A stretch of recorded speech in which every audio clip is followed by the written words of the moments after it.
Hi, hey, hello. All right, so this is like a little sit down video, a birthday questionnaire type thing. Mostly for me. I don't know if anybody on the internet will find it at all interesting, but I think a year from now I will find this interesting. And because I wanted to do something, I really like the Billie Eilish video where I think they did it for like 6 years, where they asked her the same questions, and I liked to watch like how different she is, and I imagine she enjoys, or maybe she doesn't enjoy it. I don't know, maybe her life is traumatic and she hates it. But she's done it for a while now. Anyways, I want to do something like that for myself. So here are the very unserious questions that in 365 days I will repeat. So here's my handy dandy notebook. What age am I turning? I'll be 36 in less than 2 weeks. And that's crazy. 1.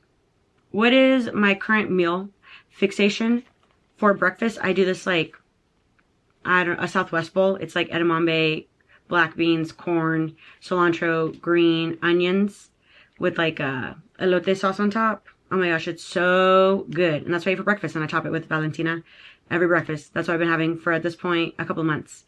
And then for lunch, I'm either having like pizza rolls or a buffalo chicken sandwich. And then for dinner, it's whatever I didn't have for lunch. Or sometimes I spice it up and make spaghetti. So those are that's like my current rotation that I've just had for months. And that's oh, actually, when I have the pizza rolls, I love me a Caesar salad with it. Don't know why, but I yearn for a Caesar salad. Sans Parmesan, because we don't do cheese in this house. Or I don't do cheese. What is your current hyperfixation / brain rot? Please, for the love of God, save me from the depths of heated rivalry. And specifically, Hudson Williams. Save me. Save me. Save me. The only reason I'm allowing it is because him and we have the same birthday. And I'm like, I guess if I have to be just ruminating on a random stranger, at least it's like a birthday twin. Like, you know what I mean, Jelly Bean? So, there's that. And number 3, what are you most looking forward to this year? I have several things on the docket, some more exciting than others, but I think the most recent thing that's like coming up very apparent is my friend and I are going to go to a concert in March, and then Noah Kahan's dropping his album in April. Don't speak to me on the 24th. I will be locked and loaded. If I have a job, let's hope we have a job. Let's hope we're employed. I will be taking that day off from work for sure, or at least a half day. And honestly, since the brain rot is heated rivalry, I'm really looking forward to Unrivaled. Is it ED? I don't know. The 3rd book. The 3rd installation in Shane and Ilya's story. So there's that. 4. What are your birthday plans? Alright, here's the thing. I don't got much. But I did already start decorating the apartment in like purples and whatnot. I kind of want like a very Aquarius-y purple silver vibe. And my friends are going to come over. I'm going to get a little chantilly cake. And we're going to do a PowerPoint party. And I already know what my topic is. It's that trucks should not be allowed to be privately owned. Fight me. It's a hill I will die on. Controversial take. I know, but I'm excited.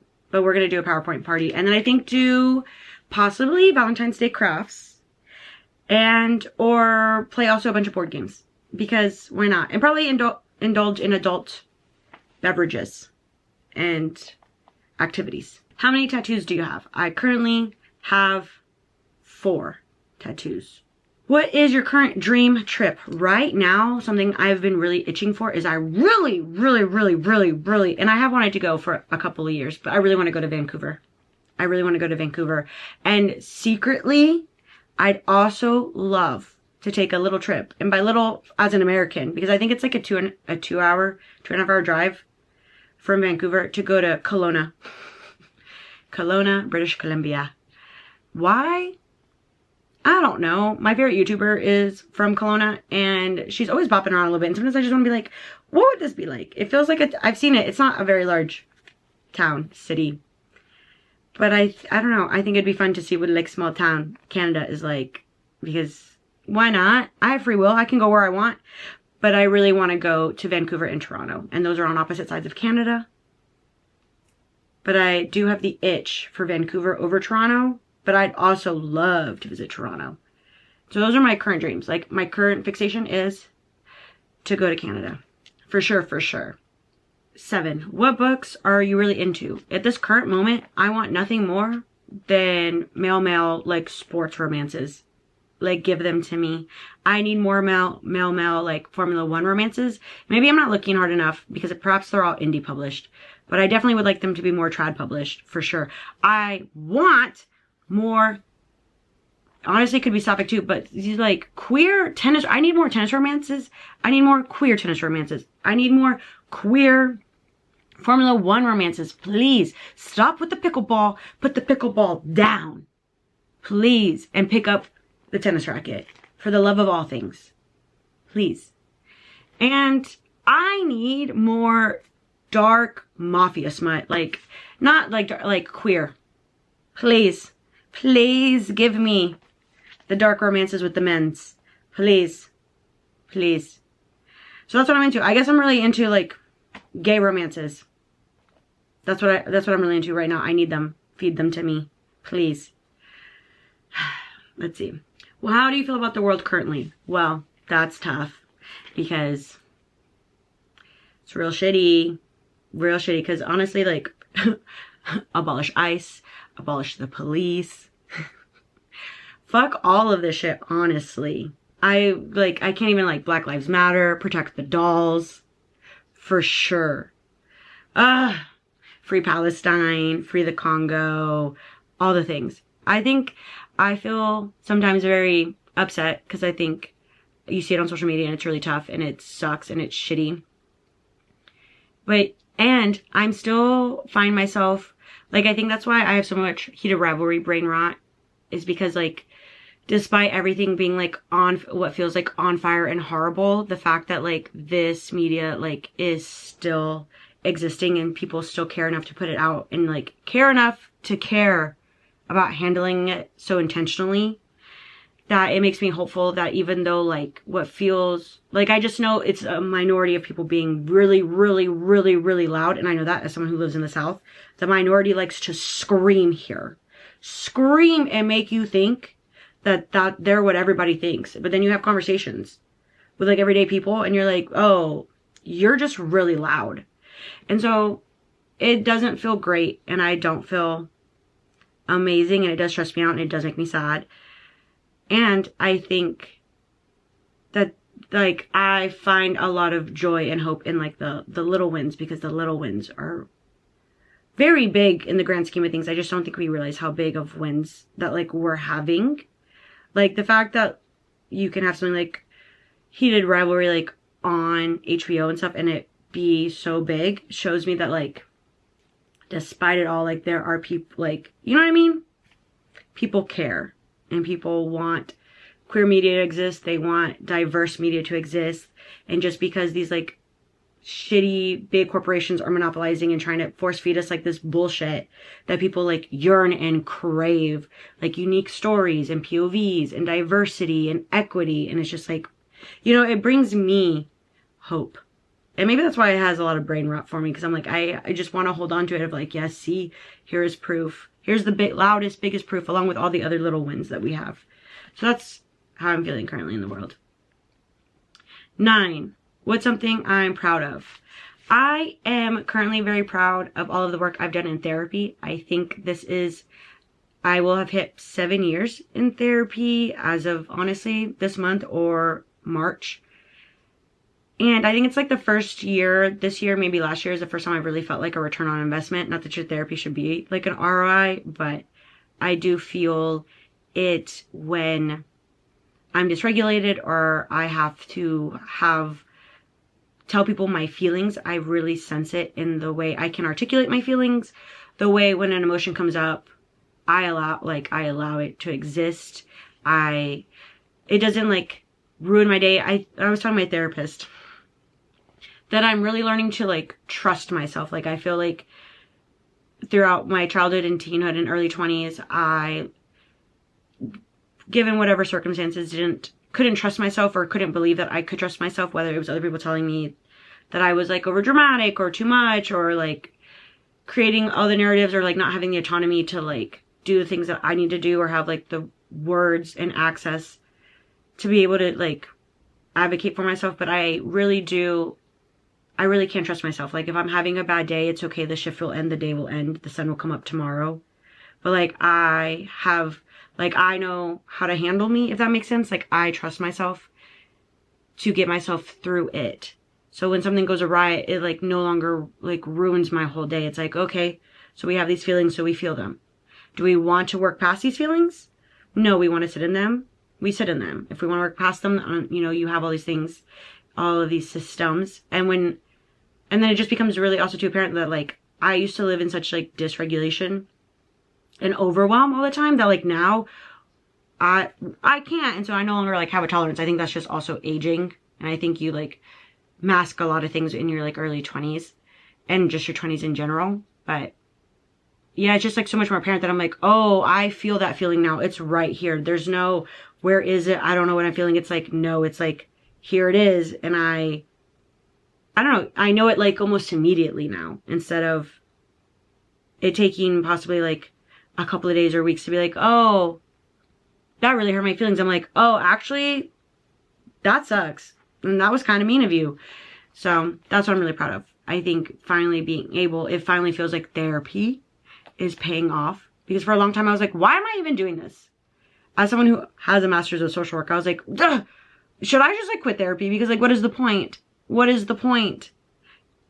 Because I used to also hate for like, honestly, 6 years, I was like, I don't want to fucking be here.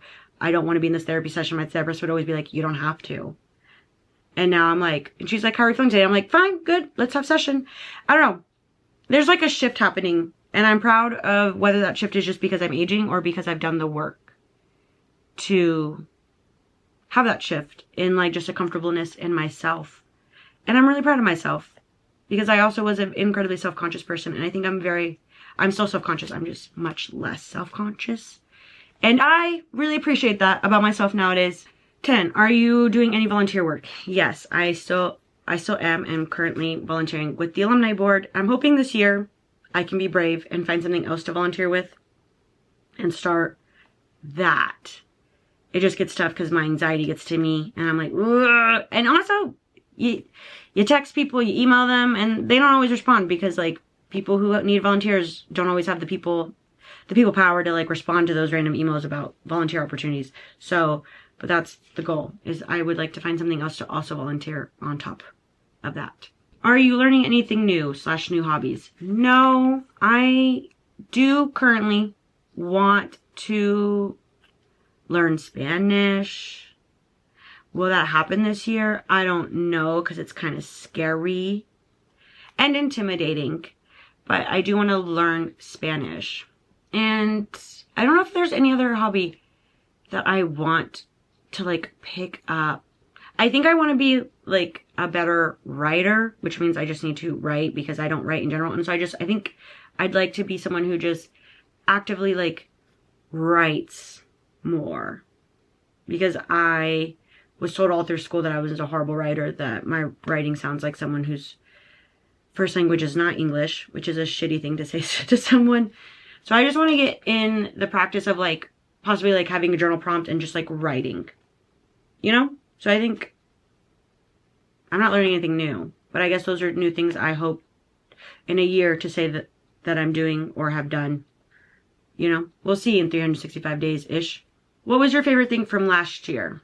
My favorite thing from the year of being 35 was probably going to Ireland with my family. I loved that. I love Ireland. I'd love to go back for a third time. There are plenty of things I'd love to see again. And going to New York City with my little sister and roommate, but specifically with my little sister, I really enjoyed watching her like experience the magic that is New York City for the first time. And so those would be the two things that I can remember, like honestly at the top of my head, that I really, really enjoyed about being 35. What's something you want to do this year?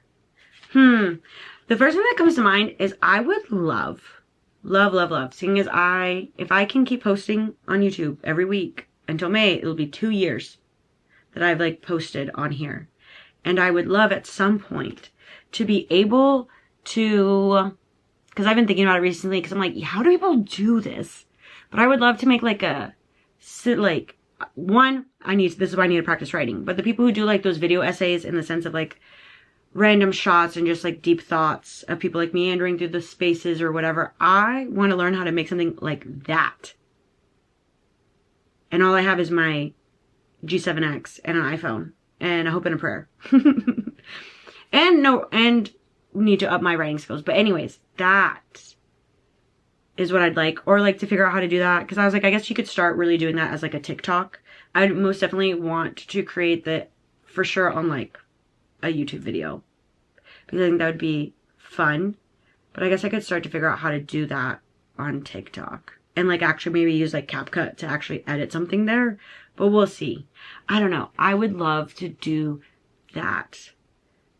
Especially with like Houston as like the background and whatnot. Anyways, 14. How was summer/hurricane season? Here's the thing.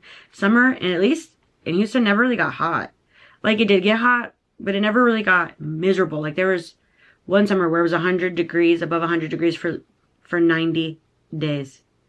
And this summer, I don't really think we really peaked into the hundreds. I think it stayed like 90-ish degrees. Like, granted, it was a long summer, as it always is down here, for like 9 months. But it wasn't like diabolically miserable, but it was hot. And not a single hurricane came into the Gulf. And when I see you in 365 days, I'm sure that's going to be a drastically different story, because how in the world did not a single hurricane come into the Gulf this season? Which makes me very scared for the next one, which will be in about 4 months. Also, I can't believe that I've lived around the Gulf Coast for like over a decade, and I don't know why I didn't just realize that hurricane season is wholly 6 months. It's half the year. I just came to that realization like this past year of like, hey, it basically starts in June and doesn't really end till like December. That's crazy. I need out of the South, y'all. Please. I need somewhere with seasons. I need a fall. Random new fact that I learned. That Kelowna, British Columbia, is not spelled like you think. I guess like the French word cologne or the English word cologne. It's spelled like with a K-E-N. I think it's K-E-W-L-O-N-A. Actually, I'll put it on the screen. Don't quote me. But yeah, that's the random fact I learned, because I tried to Google where exactly Kelowna is. And typing in it in the English and or French way is incorrect. So luckily Google knew what I was talking about as soon as I added British Columbia, Canada. It said, oh, did you mean? And I said, I did mean the town in the Okanagan. One of the towns, I guess. Is there more than one place in the Okanagan Valley? The Okanagan Lake region of the country. Anyways, that's all I have. I just did, I guess, 16 questions if you count question 0 with the how old am I turning. But yeah, if you enjoyed I hope you enjoyed this. If you didn't, live your best life. And I'll catch you guys in the next one. Bye.